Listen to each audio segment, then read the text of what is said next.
Welcome.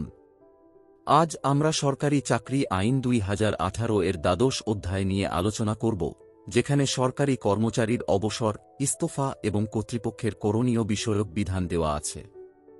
প্রথমেই আমরা দেখব স্বাভাবিক অবসর গ্রহণের নিয়ম। এই আইনের ৪৩ ধারা অনুযায়ী একজন সাধারণ সরকারি কর্মচারী ৫৯ বছর পূর্ণ হলে অবসরে যাবেন। তবে যদি তিনি একজন মুক্তিযোদ্ধা কর্মচারী হন, তাহলে তার অবসরের বয়স হবে ৬০ বছর। যদি তিনি মুক্তিযোদ্ধা হিসেবেই চাকরিতে নিয়োগ না পেয়ে থাকেন, সরকার বা কর্তৃপক্ষ প্রয়োজনে তার মুক্তিযোদ্ধার সনদ যাচাই করতে পারবে। ৪৪ ধারায় বলা আছে, কোনো সরকারি কর্মচারী যদি চাকরির ২৫ বছর পূর্ণ করে থাকেন, তাহলে তিনি স্বেচ্ছায় অবসর নিতে পারবেন। এর জন্য তাকে অবসরের ৩০ দিন আগে তার নিয়োগকারী কর্তৃপক্ষকে লিখিতভাবে জানাতে হবে। মনে রাখতে হবে, একবার এই আবেদন জমা দিলে তা আর পরিবর্তন বা প্রত্যাহার করা যাবে না। অনেক সময় সরকারও একজন কর্মচারীকে অবসর দিতে পারে। ৪৫ ধারা অনুযায়ী কোনো কর্মচারী ২৫ বছর চাকরি করার পর সরকার যদি জনস্বার্থে প্রয়োজন মনে করে, তাহলে তাকে কোনো কারণ না দেখিয়েই অবসরে পাঠাতে পারে। তবে যদি নিয়োগকারী কর্তৃপক্ষ রাষ্ট্রপতি হন, তাহলে রাষ্ট্রপতির অনুমোদন অবশ্যই প্রয়োজন হবে। একজন কর্মচারী যদি শারীরিক বা মানসিকভাবে সরকারি দায়িত্ব পালনে অক্ষম হন, তাহলে তিনি অবসরের জন্য আবেদন করতে পারবেন। ৪৬ ধারা অনুযায়ী মেডিকেল বোর্ড তাকে স্থায়ীভাবে অক্ষম ঘোষণা করলে সরকার তাকে অক্ষমতাজনিত কারণে অবসরে পাঠাতে পারবে। তবে সরকারি দায়িত্ব পালনের কারণে কোনো সরকারি কর্মচারীর শারীরিক অথবা মানসিক অক্ষমতার উদ্ভব হলে সরকার বিধি অনুযায়ী যথোপযুক্ত আর্থিক ক্ষতিপূরণ বা সুবিধা প্রদানের বিধান প্রণয়ন করতে পারবে। ৪৭ ধারা অনুযায়ী একজন সরকারি কর্মচারী অবসরে গেলে বা তার চাকরি শেষ হলে সর্বোচ্চ ১ বছর পর্যন্ত অবসরোত্তর ছুটি বা পিআরএল পাবেন। ৪৮ ধারা অনুযায়ী কোনো কর্মচারীকে অবসরের পর প্রজাতন্ত্রের অন্য কোনো পদে পুনরায় নিয়োগ দেওয়া যাবে না, যদি না কিছু বিশেষ নিয়ম অনুসরণ করা হয়। তবে সাংবিধানিক পদে এই নিয়ম প্রযোজ্য নয়।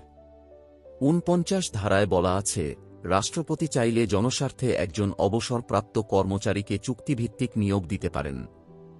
যদি তিনি পিআরএলে থাকেন, তাহলে সেই ছুটি স্থগিত থাকবে এবং চুক্তি শেষে তিনি বাকি ছুটি ও সুবিধাগুলো ভোগ করতে পারবেন। ৫০ ধারায় অবসর সুবিধা সংক্রান্ত বিষয়গুলো উল্লেখ আছে। এখানে বলা হয়েছে, অবসর সুবিধার জন্য আবেদন এবং তার কার্যক্রম যত দ্রুত সম্ভব নিষ্পত্তি করতে হবে। যদি অপ্রয়োজনীয় দেরি হয়, তবে তা দায়িত্ব অবহেলা হিসেবে গণ্য হবে।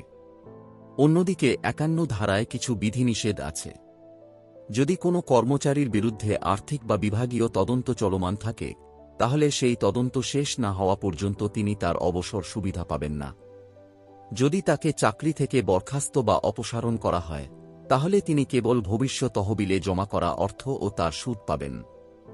এছাড়াও অবসরের পর যদি কেউ গুরুতর অপরাধে দণ্ডপ্রাপ্ত হন বা অসদাচরণ করেন, তাহলে তার অবসর সুবিধা বাতিল বা প্রত্যাহার করা যেতে পারে। ৫২ ধারা অনুযায়ী অবসরের পর একজন কর্মচারী সাধারণত স্বাধীনভাবে যে কোনো বেসরকারি বা বৈদেশিক চাকরি, ব্যবসা বা পেশা গ্রহণ করতে পারবেন এবং বিদেশে যেতে পারবেন। এর জন্য সরকারের অনুমতির প্রয়োজন হবে না, তবে সরকার বিশেষ ক্ষেত্রে এর উপর নিষেধাজ্ঞা আরোপ করতে পারে। সবশেষে ৫৩ ধারায় ইস্তফার বিষয়ে বলা হয়েছে।